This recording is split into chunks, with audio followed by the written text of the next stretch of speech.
Bienvenidos al curso taller Habilidades para la dirección de audiencias en los procesos laborales. En esta oportunidad vamos a desarrollar la sesión número 16 referido a la dirección de la audiencia de juzgamiento 1. Vamos a tomar en cuenta para desarrollar este tema todo lo que hemos vertido en las sesiones 11, 12, 13 y 14, que se refieren al método general de la dirección de audiencias. Y todas las directrices o sugerencias se aplican ya en el caso concreto a la audiencia de juzgamiento. Debemos entender que llegamos a una audiencia de juzgamiento porque se trata de un caso extremadamente complejo. La complejidad puede darse por diversas razones, ya lo hemos dicho, por el número de pretensiones, número de partes, cantidad de medios probatorios, cantidad de cuestiones en controversia. Es decir, es un caso que no pudo ser resuelto ni en conciliación, ni pudo ser resuelto a través de un juzgamiento anticipado. Es decir, debemos entender que hay una cantidad importante de cuestiones o hechos controvertidos. Reiteramos, es importante llegar a la audiencia de juzgamiento habiendo preparado el caso y con la ficha de trabajo correspondiente, que nos permitirá tomar los apuntes necesarios e imprescindibles de los hechos que ocurran en la audiencia. Debemos reiterar asimismo algunas recomendaciones ya señaladas. En esta etapa debe dictarse con firmeza las reglas que deben observar las partes, los apercibimientos y los tiempos asignados a la audiencia. Al inicio de la audiencia debe decirse, el juez debe indicar cuál es el tiempo que se ha asignado a la audiencia de juzgamiento, para que tengan entendido que debe dosificarse su participación en función a este tiempo. No deben olvidar las partes que la labor jurisdiccional, por su recargada labor, tiene programado sucesivas audiencias. Y la extensión de una audiencia puede generar un perjuicio para las audiencias siguientes. Recomendar a las partes que el debate debe centrarse sobre los hechos controvertidos. Eso es esencial. Fijar y controlar los tiempos que se asignen a las partes para el desarrollo de cada fase. Debe interrumpirse o cortarse cuando las partes redunden en hechos o hagan alegaciones de hechos impertinentes. Debe exigirse a los abogados la preparación respectiva a fin de que se evite la improvisación en la audiencia. Debe mencionarse a las partes que el objetivo principal de la audiencia es la obtención de la información de calidad. Y esto se va a obtener en aplicación del principio de oralidad e inmediación de las mismas partes. Debe cumplirse con imponer las sanciones que se hayan previsto o los apercibimientos que se hayan dictado si es que las partes inobservan las reglas dictadas. Esto implicará el ejercicio de la autoridad y sólo así las partes se sujetarán o se constreñirán a cumplir las disposiciones dictadas. La audiencia de juzgamiento se inicia con la acreditación de las partes. Deben acreditarse en forma sucesiva las partes y sus abogados. Primero el demandante y luego el demandado o los codemandados. La inconcurrencia de alguna de las partes, como refiere la ley, no impide el desarrollo de la audiencia. Un tema recurrente que viene ocurriendo es qué pasa si solo concurre el demandante y no concurre su abogado. Al respecto, se han generado varias posiciones. Unas que dicen que se lleva a cabo la audiencia, aún en ausencia del abogado del demandante, trabajador. Otros que dicen que debería suspenderse la audiencia porque no se estaría garantizando su derecho de defensa. Y otros que dicen que se suspende la audiencia siempre y cuando existan excepciones que deban ser absueltas por la parte demandante. En fin, hay varias situaciones. Considero personalmente que no debe suspenderse la audiencia por ese motivo.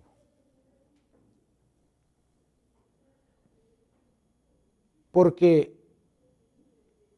si consideramos que el propósito esencial de la audiencia de juzgamiento es la obtención de una información de calidad, la pregunta es, ¿quién brinda la información de calidad? ¿El abogado o las partes? Y si las partes se encuentran presentes, el juez no tiene la posibilidad de realizar su labor destinado a la obtención de esa información. Indudablemente que sí. Esa es la premisa que tiene que tener todo juez para decidir continuar con la audiencia.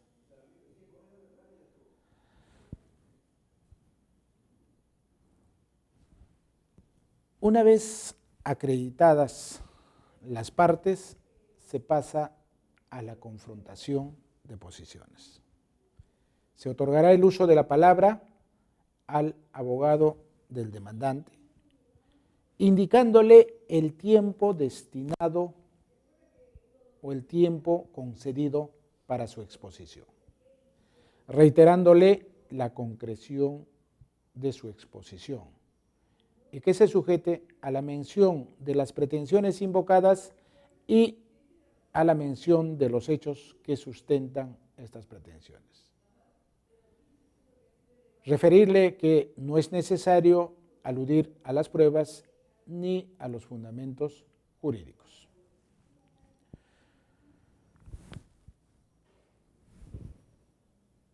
El juez debe controlar durante la exposición el tiempo asignado y la concreción de la exposición. En cada momento el juez, en su rol protagónico, debe activamente señalar.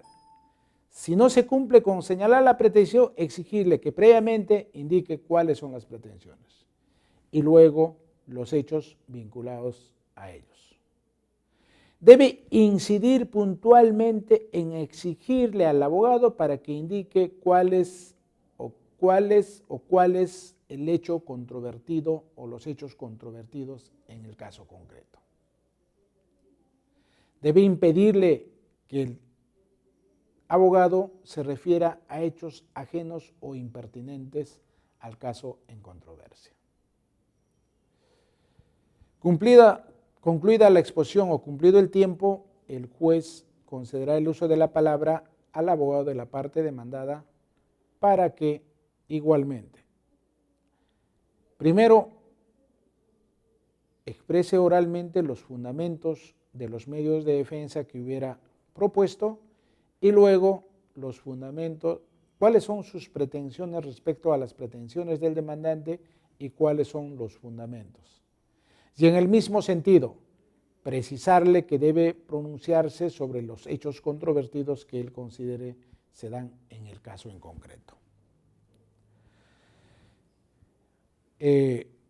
Concluida la exposición o concluido el tiempo asignado, el juez debe proceder a correr traslado de la excepción para su absolución, otorgándole un tiempo determinado.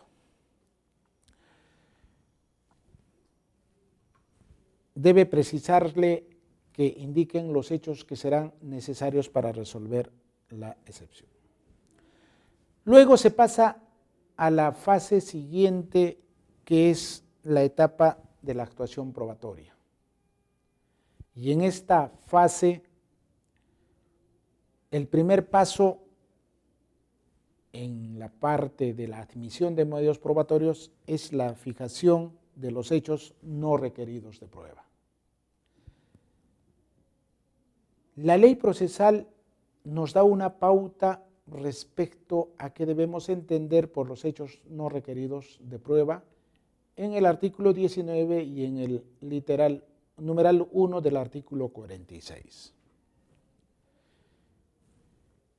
Entonces, no serán objeto de prueba los hechos admitidos por las partes, ya sea expresa o tácitamente.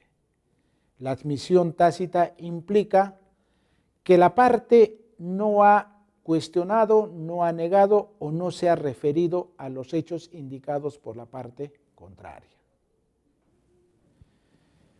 Y también se consideran como hechos no requeridos de prueba los hechos presumidos por la ley, los hechos recogidos en resolución judicial con autoridad de cosa juzgada y los hechos impertinentes o irrelevantes para la causa.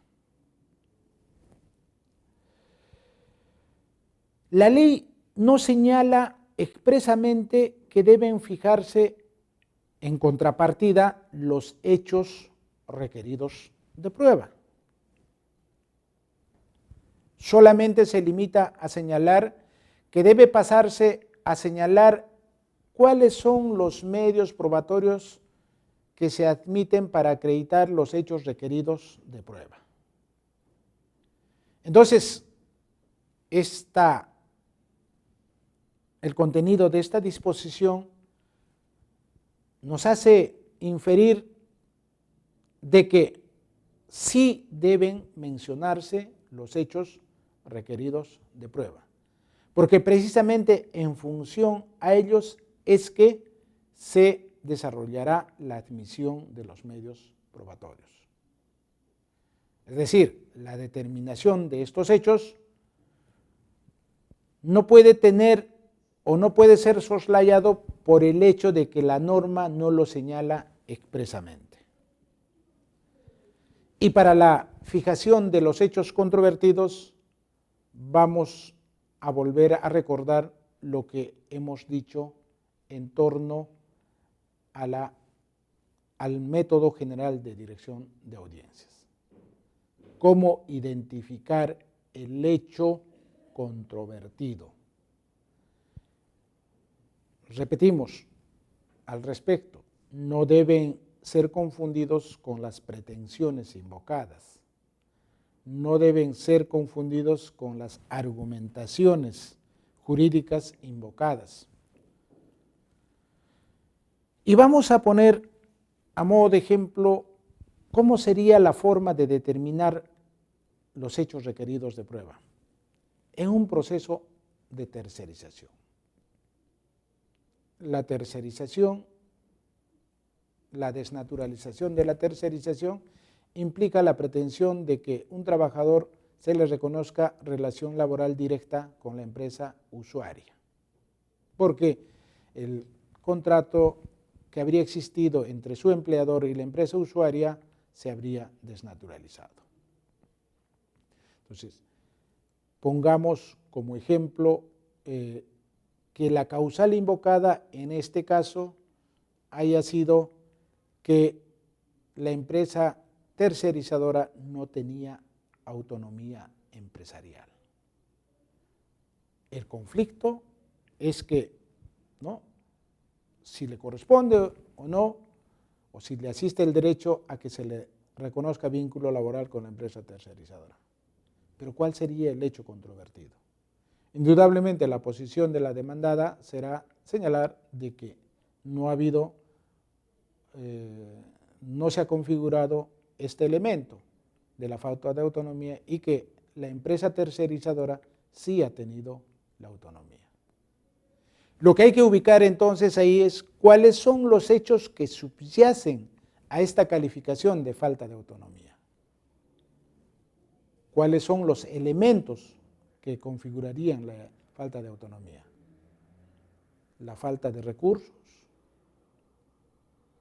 la falta ¿de qué? Entonces,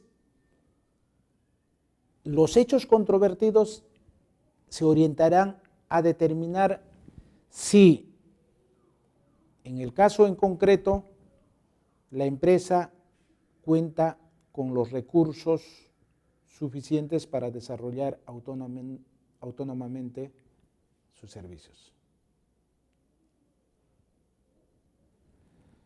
Entonces, esa es la forma como fijar el hecho controvertido. En un caso de nulidad de despido por la causal de mujer en estado de embarazo, el hecho controvertido o los hechos controvertidos serán pues acreditar que el estado de gestación, si la demandante al momento del despido se encontraba en estado de gestación, si este estado de gestación ha sido de conocimiento del empleador. Esos serían los hechos controvertidos. Y si hay una imputación de falta grave, se adicionaría el hecho respecto a verificar, por ejemplo, un incumplimiento de obligaciones. Si la trabajadora tenía como obligación la obligación que precisamente se le imputa incumplimiento, esos serían los hechos controvertidos. Pasa algo similar en el caso de un proceso de despido fraudulento. El Tribunal Constitucional ha señalado los supuestos en los que correspondería la configuración del despido fraudulento. En el caso de la fabricación de pruebas, por ejemplo, ¿cuál sería el hecho a probarse, el hecho controvertido? No es determinar si existió fabricación de pruebas, sino si la prueba que sustenta o justifica el despido, pongamos un acta del cual se evidenciaría la falta que motivó el despido, es verdad, esa acta ha sido suscrita voluntariamente por la trabajadora. Ese sería, por ejemplo, el hecho controvertido en ese caso. Entonces, reitero lo que ya hemos señalado. No está bien señalar como hechos controvertidos, por ejemplo, determinar si le asiste gratificaciones, si le asiste el derecho a la CTS, si le asiste el derecho a la indemnización por despido arbitrario. Esa no es la forma correcta de fijar los hechos controvertidos.